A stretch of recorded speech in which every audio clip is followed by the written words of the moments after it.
Pessoal, a gente vai começar a falar agora um pouquinho sobre comissões. Falamos sobre outros assuntos, agora é a vez de saber sobre as comissões. E as comissões, quando elas vão se reunir, vão iniciar os trabalhos, elas precisam ou não ter quórum. Qual é este quórum?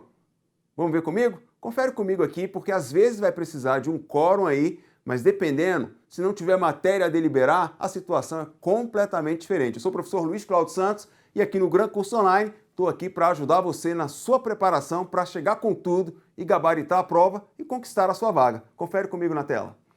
Olha só, dica número 37, comissões, início dos trabalhos. Então o artigo 89 do regimento vai dizer o seguinte: os trabalhos das comissões, então estamos pensando aqui em trabalhos das comissões, serão iniciados com a presença da maioria de seus membros. Aqui a ideia, quando fala da maioria de seus membros, está implícita a ideia, a maioria absoluta dos seus membros, ou com qualquer número, se não houver matéria para deliberar, e obedecerão à seguinte ordenação. E aí o artigo 89 vai trazer uma ordenação, mas o objetivo dessa dica é enfatizar qual é o quórum para iniciar os trabalhos. Então, este é um mapa mental que eu costumo usar no meu curso aqui no Gran Curso Online, porque quem é visual gosta de sair daquela lógica ali de ver o dispositivo e olhar com outros olhos. Esse mapa mental ajuda. Então veja só, trabalhos, reunião de comissão, eles são iniciados quando? Então precisa aqui da presença. Presença de quem? Primeiro vamos olhar aqui, olha.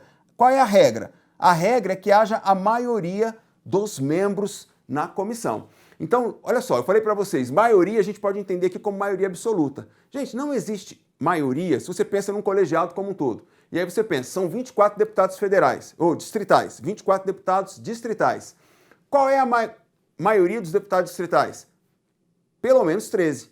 13 é o número da maioria absoluta. É o mínimo para ter maioria absoluta, 13. Primeiro número inteiro acima da metade. Então, quando o texto regimental diz maioria dos membros ou maioria absoluta dos membros, essa expressão são expressões aí equivalentes. Se a gente fosse ser mais preciso na técnica legislativa, deveríamos sempre escrever maioria absoluta dos membros, para não ter nenhuma dúvida. Mas isso já foi objeto aí de questões anteriores e a gente tem que sempre ler que maioria significa maioria absoluta. Combinado nisso? Então vamos olhar aí, quando não tiver deliberação, qual é a situação.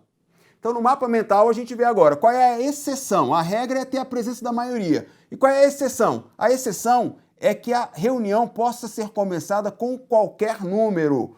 Quando que vai acontecer isso? Se não houver matéria para deliberar. Então, se não tem matéria para deliberar, não importa aí a quantidade de parlamentares que estarão presentes na reunião da comissão. Estamos falando aqui de reunião de comissão. Eu mencionei a ideia de 24 deputados distritais que compõem a Câmara Legislativa como um todo, mas as comissões têm o seu quantitativo de membros estabelecidos no regimento, então não é 24, ok? Então vamos pensar aí, se tivermos 5 membros, qual que é a maioria absoluta? 3. 3 é o primeiro número inteiro acima da metade, é a maioria absoluta de um órgão que tenha 5 membros. Se não tiver matéria de deliberação, com qualquer número se começa a reunião. Gostou dessa dica? Vem para o Gran Curso Online, vem estudar comigo.